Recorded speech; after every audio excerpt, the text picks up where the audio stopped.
But what would you do from like a neurological standpoint to get somebody more confident? It is action. The more inaction you take, the harder it's going to be to get the ball rolling. It's momentum. Confidence is momentum. One of the best things you can do for your brain, for your creativity, for problem solving, new ideas is to be bored, and we never let ourselves be bored. Feeling is everything. Emotions are everything. If you can tie something to emotion, it becomes memorable. An intentional sigh is so good to regulate your nervous system. It's very important that you always do something that's for yourself. If you're always living for someone else, those people are going to need you less and less, and you're going to feel redundant. What do you hope people say about you?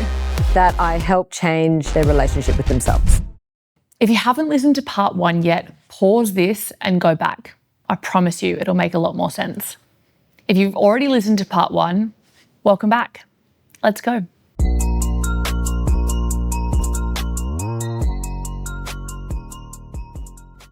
Speaking of work, you've just wrapped up your live shows. Mm-hmm.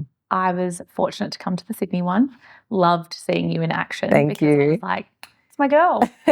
We used to do dumb shit at fitness events, and she's now up here with a full army of people. And I think the thing, I said this to you before, the thing that surprised me the most about your live shows was the demographic of people that came. Like, you had really, really young people there. You had women who were potentially 50, 60 plus with their daughters, or on their own with their own friends. How do you find, like, there's always this saying when it comes to like marketing, creating your audience, what's that one like character of your key target market of who you're talking to? And I really reflected on that when I left your podcast, and I was like, who the fuck is she talking to? Because it's literally like such a broad dynamics of people that came to your live show. How do you make sure that you're creating content that talks to all of them? Yeah, I know, and I thought about that as well, thinking, well, if it's not age related, even though when you look at the data, most of my audience, like around 75 to 80%, is between 25 and 35. But when it comes to actually like meeting people in person, all of that, you get such a big range of people. And I think instead of looking at age, sometimes you look at what has led them to the podcast. And I think one of the common themes is people who have gone on a journey with their relationship with themselves. People who have, most people find my podcast through a hard time in their life. Not everyone. Like, some people find me through like an interview podcast or whatever, and they're like, oh yeah, I could learn something from that. But a lot of people, whether it's a heartbreak, whether it's, whether it's like a really pivotal time in their life where they really struggled, whether it's depression, times of, they got fired and they're lost and they don't know what they want to do with their life, and then they found the podcast. So it was like these people find me in these big pivotal moments in their life where they really need that like oomph to better the relationship with themselves, or they feel like they're going to crumble. That's when they found the podcast. So I feel like whether you're 60 or whether you're 20, you can relate. Like, we all go through our hard times. And they say, I found you in this time, and now, like, multiple people came up to me in the live show and said to me along the lines of the same thing. In our group, we always text each other saying, what would Alexis do? So like they have like, I was like, oh, that's amazing. Yeah. Literally. Yeah. So like when a lot of friends all listen to the podcast and they've got a group chat about it. And so if they're saying, oh, what do I do about this, whatever, well, what would Alexis say to you? They're like, well, she'd probably say this, and then it helps them reframe how to approach something. Yeah. So I was like, that's just amazing. And I'd love, like, the idea of doing a live show is so cool, because I think when you're podcasting, like right now, I've got my team, we've got Shania, and it's you and I. Like, there's no one here, and you don't get that like direct feedback. You get nothing until it goes live. And even when it does go live, 9 times out of 10 people won't comment, or they won't say, hey, I love that episode, but they might see you a year down the track and be like, hey, I'm really loving your podcast. And you're like, why the fuck haven't you commented? Yeah. Like, tell me. But a lot of people don't comment. A lot of people don't. A lot of people will just listen and consume. And share it maybe. Share it, tell people about it, but then that's it. So how do you find the difference between like actually seeing your audience? It's incredible. And then podcasting on its own? So different because I feel like I obviously love the podcast, but it feels like a one-way relationship. It's at times where they know me, but I don't know them. And when I meet my audience, even though I don't have that much insight into their life, I do through the listener questions and stuff, but I feel like I feel like I know them, but I don't. It's like this weird connection that you have to them. And honestly, whenever you do your live show, which you should do, please do. We are manifesting a live show. It's the best thing ever, honestly. And you feel their energy on stage. It's incredible. And you have kind of this like throw and catch of energy when you're on stage and chatting to them and they're like laughing or responding back, or it's honestly the best. And it's kind of like you reap everything you've sowed. You know, you've put all this work into the podcast, and then being there, seeing these people that have put in an effort to come. I had people that came from Canada, New Zealand, LA, like around the world were coming to Sydney for the live show. And it was incredible. Like, it's unbelievable to meet these people, have these conversations face to face and hear how it impacted their life in all these individual different ways. Yeah, that's like the cherry on top. Yeah. Crazy. I think even like when I left, I reflected on it because I was like, wow, when I met you, I was like figuring we both were. We were figuring our lives out. We were like, what are we going to do? Like, where are we going to go? Let's just have fun at this event. And we'd be texting each other back and forth. Are you going to this event? Oh, thank God, because I don't want to like go to stand with those other people. And like, I'm always front and center at this jungle fever class or whatever it was. Always. I don't know why. My name is always on the mat right at the front. And you're like, I don't know dance choreography. I don't. At the front. Yeah. But I was always put at the front. Because you were probably so like confident and probably so social as well that they were like, she'd be good to have at the front because she'd talk to everyone around her. She'll be right. Yeah.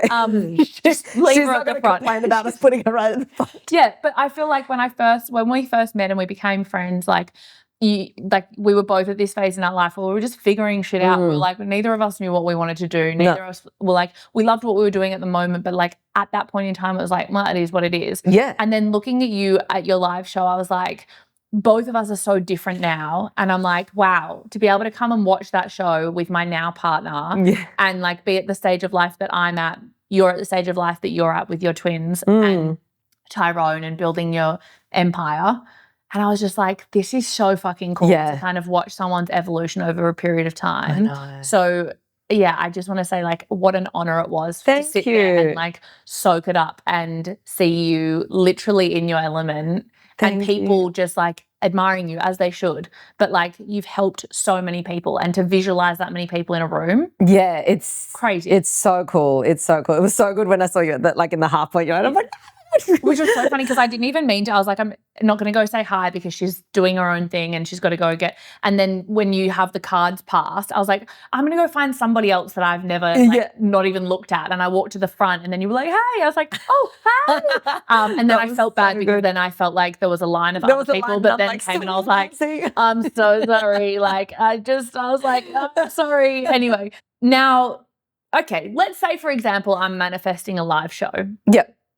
What's the one thing that you've learned from doing live shows that you're like, oh, if I knew that then I would have done something differently or it would have changed how I do it? Well, I kind of did. So the first live show I ever did was literally just kind of throwing stuff at the wall and seeing what would stick. So it was 2 years ago in Sydney. And I just did the Sydney live show. And I had people come up. I had like a Q&A. I did kind of a little bit of a speech. But it was great because it gauged what the live show would be like. It gauged the interest of my audience. Would they even want a live show? And they did. The feedback was all good. So technically I could have repeated that concept. But deep down I was like, that was a bit of a shit show. I think I can learn from that and turn it into a much better, much, more structured show. And then so we did like a very short segment of Q&A at the end. We had such good feedback from the Q&A that then when I did the tour, we almost made one half where it was more structured without it being all over the place like it was, where I had a theme for the live show, which was lost but make it look intentional. And I take people on these like 10 steps through their life. And then we had the intermission, and then I had a full another 40 minutes of Q&A because people loved the Q&A. And that's the feedback we kept getting. Are you sure that these questions are, because like I was like answering all these questions off the bat and they're like, but you answer it so seamlessly. Are these actually pre-planned questions, whatever? It's like, yeah, but I do that on the podcast all the time. Totally. Like, so like all the head noise episodes and stuff where it's listener questions. So it was really cool to do it live on the spot where people would scan a QR code, write in a question, flick it up on the screen. You got to answer it on the spot. So sometimes you just got to gauge with the audience, what are they going to love? What is it, we added in a meet and greet, a proper meet and greet instead of just a quick photo. We had like time to chat with people and things like that before and after the event. So there were all these little things that you tweak, but I think it is important important to ask your audience, what do you want to see the most? They're the ones that are coming. And a lot of the time, they're going to come to your live show not even knowing what it's about because they want to see you. A lot of the time, they say, I don't care what the live show's about. I just want to come to support you because I've gotten all this free content for such a long time. You're doing a live show. I don't care. I'll just buy a ticket. Like, a lot of people are just there to support you, to show their gratitude for, I could just sit down in a chair and be like, well, what do we do? And they'll be like, oh my God, great. Because they're just grateful for 5 years of free content, so most of the people were like, we didn't care what it was about. But the pressure's there because they're paying to see me. I feel I have to perform now. But when you realize that they're there because they want to see just more of you, you don't have to put so much pressure on what you have to deliver.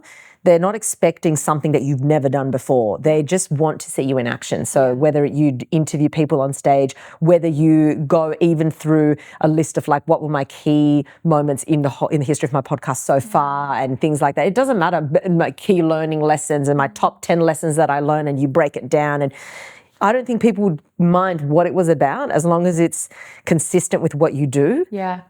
That's what they want to see. That's what they like. They're there for you, Yeah. No, I love that.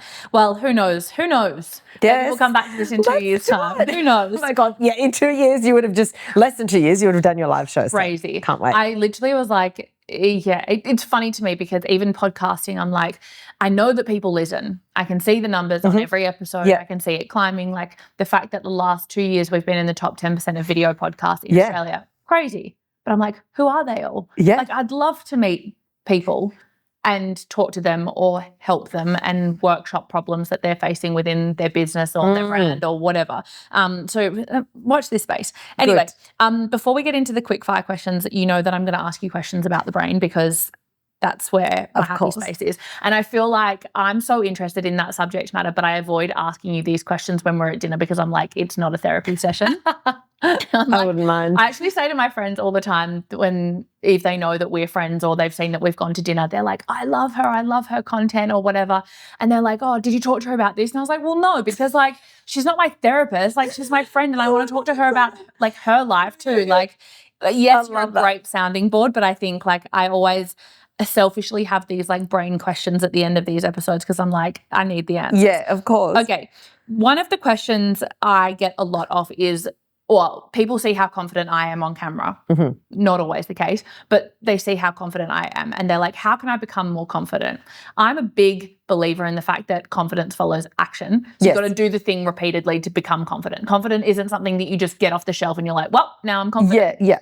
But what would you do from like a neurological standpoint to get somebody more confident? You hit the nail on the head saying that it is action. The more inaction you take, the harder it's going to be to get the ball rolling. It's momentum. Confidence is momentum if you think about it. So if I'm at a perfect standstill and I wait and wait and wait, that ball that I'm trying to roll down the hill gets heavier and heavier and heavier and heavier. So just to get up, same as like, it's anything you're overthinking. Say you want to start like chatting on your stories on social media and you keep putting it off. You're thinking, not only are you delaying it, but you keep thinking, oh no, but then this would be wrong. Oh no, I've got to wait to that. So now you've not only stalled, but you've created 1,000 reasons of what could be better that you're going to wait for and what could go wrong if you did do it. And then how embarrassing if I did this. So then you're just waiting. And then you never get up on camera and just say, hey guys, whatever. I looked back at the stories because I didn't realize, but all my stories used to save to my camera roll. So sometimes like hey, and a memory from like, then I stopped doing that because my camera roll was getting way too full. But then you look at some, and I would look at the stories and I'd think, wow, at the early days, I could tell that I was putting it on. It wasn't natural, but I had to do it. You almost need to expect it to be a bit garbage. If you're okay with putting out a tiny bit of garbage for a little bit, because you'll be surprised how quickly it becomes easy. Just a little bit. Get the ball rolling. Don't make it too big. Don't make it so flashy. Just jump on the stories and think, like, I heard this thing the other day and it was so great. I even named a chapter after this in the book that I just wrote, but it is everything you want is on the other side of cringe, right? Love. So it's like, if I'm not willing to go through this cringe moment because you're not confident, that's where confidence does not exist if you feel cringe, then I'm not going to get to what I want. So if I can think, okay, this is cringe, and my family or friends might be like behind my back, oh, lol, she's like doing stories now. Blah, blah. I can live with that, okay? I can live with someone saying, oh my God, how embarrassing. I can live if someone I knew sent content that I did to someone being like, haha, look at her. Could I live? Yes. Am I going to die? No. Okay, let's just do it. Let's just do it. And then once it becomes part of my job, podcasting, whatever, or social media, they're going to forget it. And it becomes, everyone's gone through that embarrassing stage where you might not have that many followers and you're trying to do something, you're trying to get something off the ground. Nobody thought, oh my God, I just put out the best piece of content ever. I mean, maybe some delusional people, but in general, you're going to you question it, you guess, you second guess, you think, oh. In my opinion, confidence comes from being okay with putting out something that's you're not 100% happy with. Yeah. No, it can't be garbage. Yeah. But something, yeah. No, I get that. There's this quote that's like, similar to your cringe one, that's like, embarrassment is the price of entry. Yeah. And it's like, as long as you're happy with being embarrassed for a period of time, like that's the thing that's going to get you to. And the beauty of it is when someone does laugh, it's for they don't base their life around you. They'll laugh and then they're on to the next thing. Trust me. Like they even if they do, because people say no one's thinking about. They are. People are ruthless. They are thinking about you and they're going to laugh at you. But it's not for nowhere near as long as you think. Yeah. They might send your story to someone. Lol, she tried this and it bombed. And then they're on to the next thing that they're laughing about. It's not. You can't base a life decision. I'm not going to do this thing based on the fleeting thought of somebody else that they're judging you, because you will be judged. But isn't that like you said, it's the point of entry? Because when you put yourself in an uncomfortable position, there's going to be people that either judge you because it actually is shit, or they're going to judge you because they're uncomfortable that you've done something that they always wanted to do and then they couldn't do, and then they're trying to pull you a few pegs down so they can feel a little, so it's either one of those reasons. Yeah. Both of which you can live with. So that's where, and confidence, when we talk about confidence, that's the starting point. Yeah. Every athlete who you see at the Olympics, they were terrible at one point. Imagine if after the first session, all those athletes thought, oh my God, I'm like fucking shame, mortified, and then didn't go on. Throw in the towel. Everything, like my first podcast episode, the first time I ever did an acting class, the first time probably your first ever client. It's not the service that now you're offering to your clients. Totally. So imagine if we all stopped at the first attempt. Think about it, not just from when you put yourself publicly, but any work that you do. What is the worst thing that you can do for your brain? One of the worst things is a sedentary lifestyle. That's really unhealthy for the brain. Really unhealthy. Really unhealthy. Just sitting all day long. Screens is also really bad. Not just, there's recent studies that came out, very recent in the last couple of months, where screen time with children showed a reduction in white matter in the brain. So it's really scary, but then that's happening to adults as well. And for the uninitiated, white matter is? So white matter, so there's grey matter and white matter. White matter is kind of the fat that wraps around, it's called myelin, and it's a fat encasing that wraps around the axons of cells. So it's how cells communicate. So imagine like a cable and the coating of a cable. Yep. And if that white matter is there, then the signal either doesn't get sent, it gets sent really slowly, or it gets sent inadequately.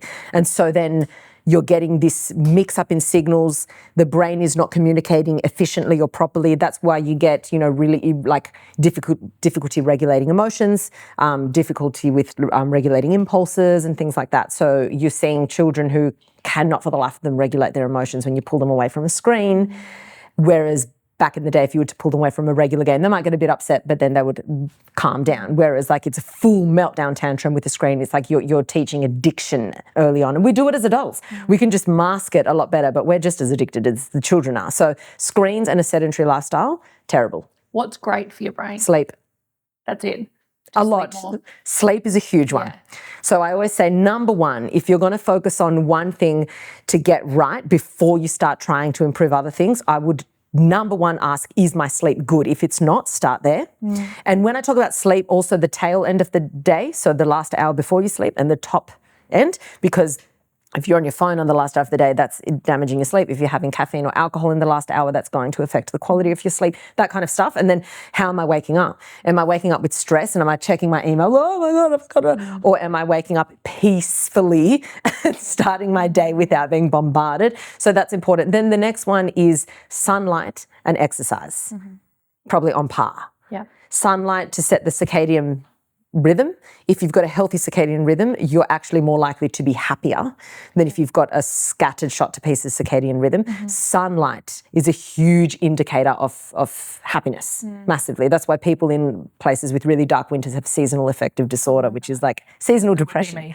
Yeah. It rains today and I'm like, and they actually get depressed, like in these countries where it's really dark, and the therapy is sitting in a really bright light box. That's the therapy for that disorder. Yeah. If you, knowing what you know about the brain and knowing what you know about how people interpret things, you know, are influenced by things due to neuroscience, if you had to create the perfect brand that stayed in people's minds using what you know about the brain, are there 2 to 3 principles that you would look to like nail? Such a good question. I was thinking about this the other night. I was like, neuroscience plays such a huge role in how we interact with people. Massively. And psychology. Psychology. Everything like why we think the way that we think, why we buy the way that we buy. And I studied marketing psychology, which I love and could talk about for hours. Oh, yeah. But I was thinking, is there anything from a like standpoint of influence or, you know, biases or anything like that from a neurological standpoint that if we were to use those principles to create a brand? Yeah. Well, look, I don't know, to be honest. Yeah, I feel like I would need a lot of time to answer that question. But one thing that I found, so I used to work at Red Bull as on the wings team. So I was just a casual, but they would always bring us into their planning meetings and they really gave you insight into how the brand works. And I've never found a more fascinating brand, because initially from the outside you think, oh, this is an energy drink company. It's actually a marketing company, right? Like their marketing is top tier because of the association to the brand. At no point do you ever hear anything about the flavor of the Red Bull, ever. They're never, I mean, they've got flavors and they've got this and that, but when do you ever hear people banging on about, oh my God, but the flavor and this and that? It's this premium athletes, whatever. You just think, you know, intense sports, you think all this. And so you think, oh yeah, that's what I'm associating myself with as an image, like the psychology behind a brand like that. And many brands do something similar, but I've just got more of an insight into Red Bull. But I thought like that's crazy psychology in their brand. There's some feeling, right? Yeah, it's a feeling. You're trying to, I'm trying to emulate, like the brand has such a strong personality that when you go into the shops and choose a drink, you're associating yourself with this image and that's part of your identity in a way. Like to have such a strong brand presence where you want people to associate themselves to your brand personality, then you've done it right, you know? Because you look at so many brands that it's just like a random clothing line, but there's no personality behind it. Like I think you have to create something that's so visceral, and I think they did it right. Yeah, I agree. Hello, me again. If you keep coming back to top of mind but still haven't hit follow or subscribe, this is your sign. You have no idea how much it means to me. The more follows we get, the better the guests. The more conversations we can be having, the more you can learn for free. Win-win. So go on, hit follow. I'll wait. Okay, now back to the episode. You mentioned sleep before. Outside of sleep, what's one uncomfortable truth that you think most business owners, one uncomfortable truth about the brain that you think most business owners don't want to hear outside of getting more sleep? Boredom is important. Space. Like you need to allow yourself to be bored. We are so hell-bent on being busy, the hustle, the this, that. One of the best things you can do for your brain, for your creativity, for problem solving, for new ideas is to be bored, and we never let ourselves be bored. How often have you gone on a walk with I was talking about this just today, with no stimulation whatsoever? Yeah. How often have you just gotten home and sat down? How often do you go and sit down just with a pen and paper? Like be bored and allow a stream of consciousness. That's where so much of your problem solving goes down. So much of your new ideas and creativity emerges. We are such creative beings and we're being bombarded with constant entertainment, that our intelligence is dropping. Like they're saying that the generations coming through for the first time ever are not as intelligent or less intelligent as the generations before them. That's the first time that's happened on record. Not and your it's kids. Because, well, not mine, I'm not going to But yeah, as a cohort, which is really scary unless we do something about it. And it's because we're not allowing for creativity, like real, like brainy ideas. And that only happens when you're bored. So important. I literally spoke with Ryan, who was a guest that I've interviewed, and he was talking about the same thing. We were talking about creating space and giving yourself time to actually process things and think about things, and, you know, space for thoughts as opposed to trying to come up with a thought with no space. So important. Oh, massively. Now, a couple more questions before we get into quickfire. You hinted at it before. You submitted your manuscript for your third book. Fourth. I know. Crazy. Yeah, I know. Crazy. I know. I keep forgetting. Fourth book. Yeah. Can you tell us what it's about? Yes. So I think we're settled on the title, but I don't know if I can say the title yet. But it's basically about the idea of creating. Publisher. I'm like, sorry. It's me. It's the idea of creating your own timing and not waiting for the right time. Because so often, like we were saying before, waiting for this partner, waiting for this, the myth of the perfect timing, and knowing that it's a myth, this concept of perfect timing. How do we create our own timing? How do we get that momentum, get the confidence, get, you know, the mindset to feel like I can take action on these things and create my own timing in my life? That's what it's about. When does it launch?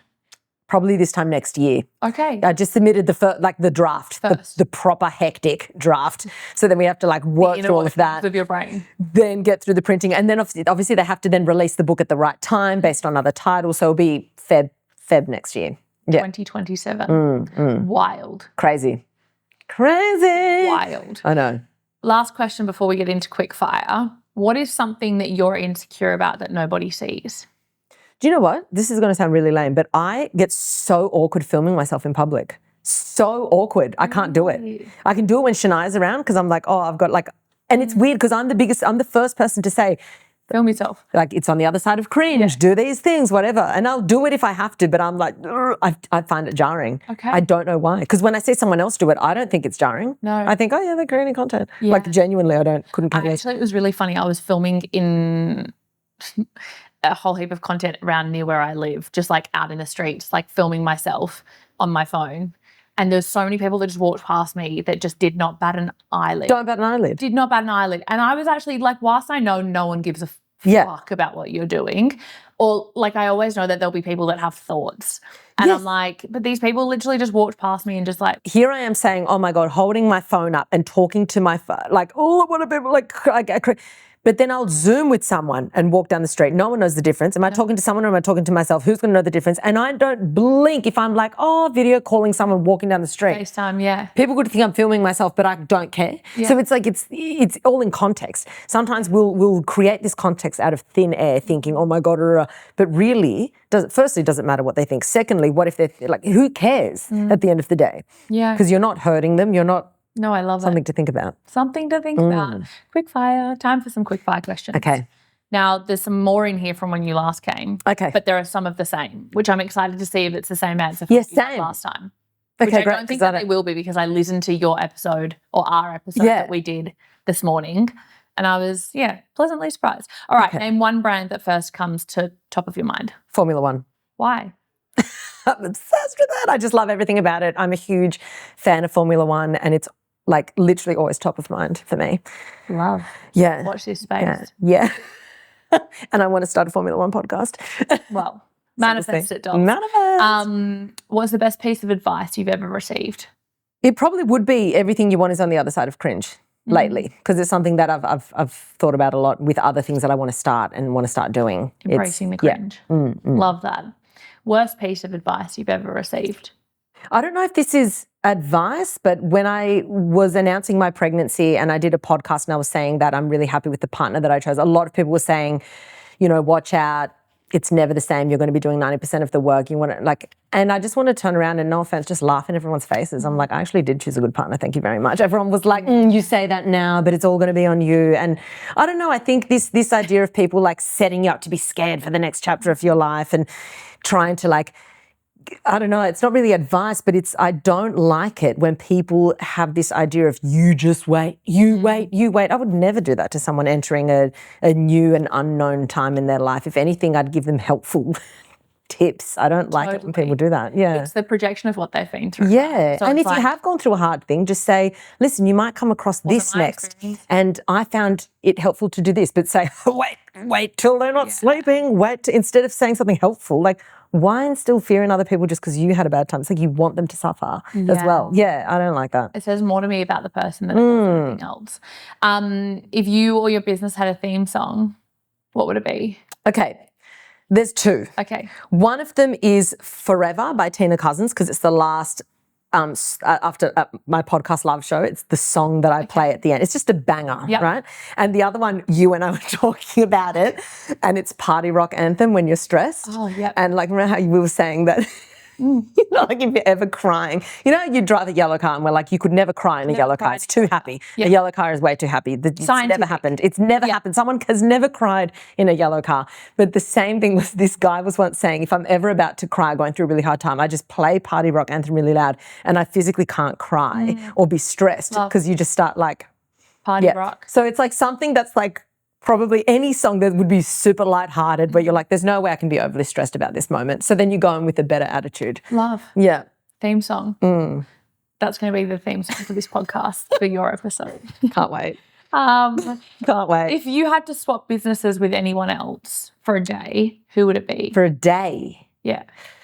I mean, I would say like the CEO of Red Bull, who used to be Dietrich Mateschitz, but I don't know who it is now. He's passed away. I don't know who the new CEO is. But that would be a really hard task. Like for them, it'd be really easy. They're like, oh, I'm just going to manage it. And I'd have to manage like a multi-billion-dollar company. So yeah, why not? See what goes on. Good times. Yeah. Love. See if there's any secret sauce that they've got. Yeah, that's right. What is your go-to comfort food after a rough day? So it's my peasant meal. So the peasant meal is this meal that we've had in our family. It's so good. We call it the peasant meal. Okay. It's the best. It's my favorite thing. And I once made it for Tara and he's like, this is actually a 10 out of 10 meal. It's just rice, mayonnaise. Pause. Yes. I'm obsessed with rice. Yes. I love rice. Obsessed. Like more than bread. Yep, same. Love rice. Rice, it's just the best base for anything. Agreed. Continue. Rice, mayonnaise, tuna from a can, tinned tuna, a boiled egg that's been mashed up, and green olives from the $2 jars, the cheap green olives. Mix. It's the best thing you've ever had in your life. I'm telling you right now. I'm going to make it. It is the best. I'm going to try it, and I'm going to FaceTime you. I lived on that when I was like in my poverty-stricken era. That was my go-to. Yeah, it was the best. Peasant meal, and then you follow it up with like Starburst babies, but they don't have Starburst lollies anymore. No, they don't. They just continue. On that, I feel like my go-to, if I'm in like a hurry, is similar. So it's tuna, mayo, like whether it's Kewpie or normal mayo, whatever. Kewpie mayo is the best. Not fussy. Pickles. Yeah. Chopped up into it. And then you make this like dip and then you have it with crackers. Yum. That's like my go-to. If I'm like in a rush and I don't have time to cook anything, I'm like tuna, mayo, lots of salt and pepper. Yep. Sometimes if I want to be a little bit bougie, I'll put sesame seeds in it, but like that's iconic. Can be without, but very similar. Very similar. What's the weirdest, most random side project you've ever done? May or may not have seen the light of day. Well, there was one.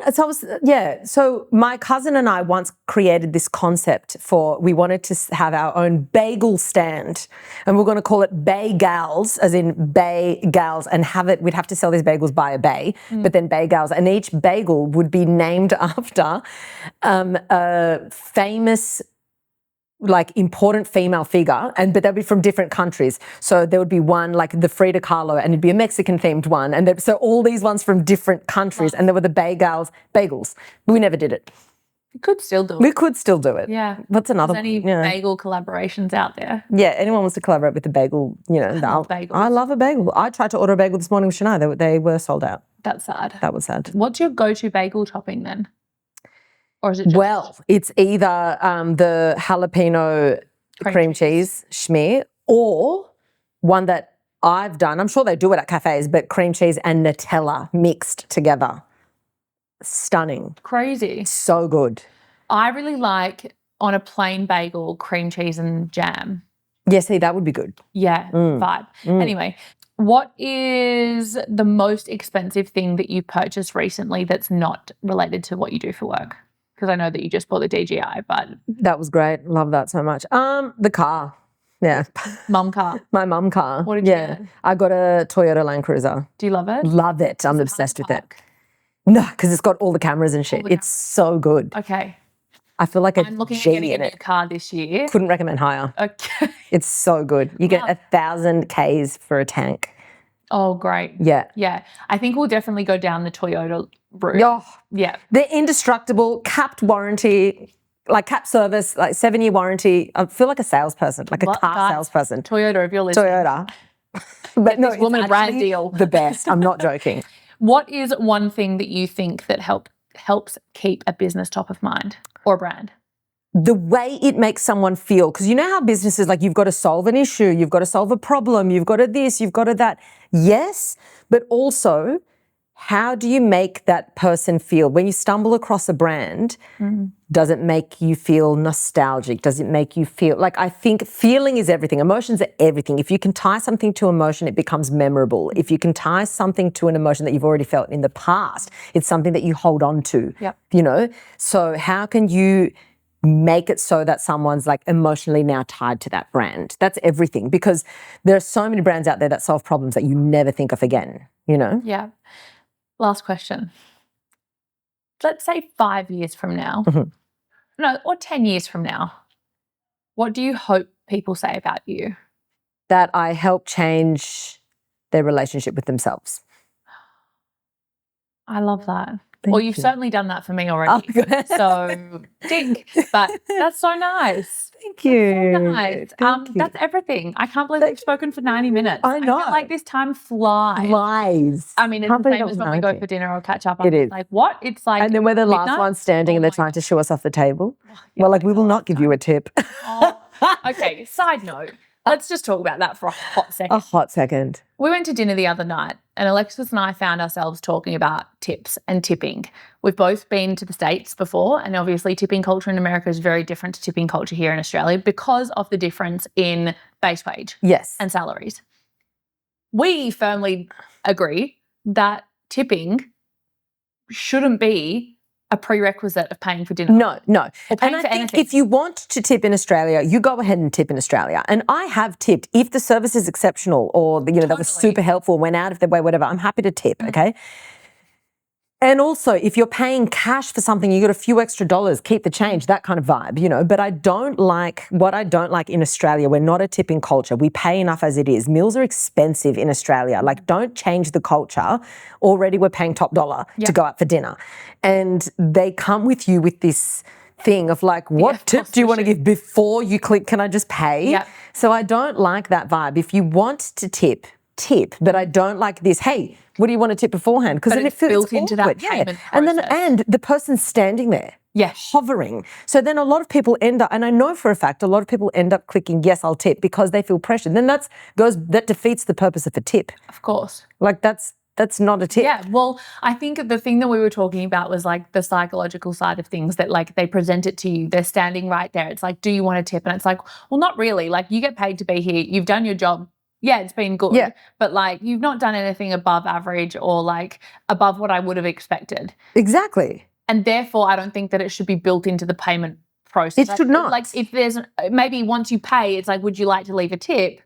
Then psychologically, from an experience point of view, would you like to leave a tip? It should just be like, here's the payment thing, and then you can tap, and there could be a tiny button that says, you know, leave a tip as an option. But if I tap, it still accepts my payment. But here you've got to go like, no tip, and then like a psychopath. And I wonder how many people have just like left tips, and like the amount of times I've like awkwardly, now I'm like, whatever, but I used to go like 5% and just for a coffee. Yeah.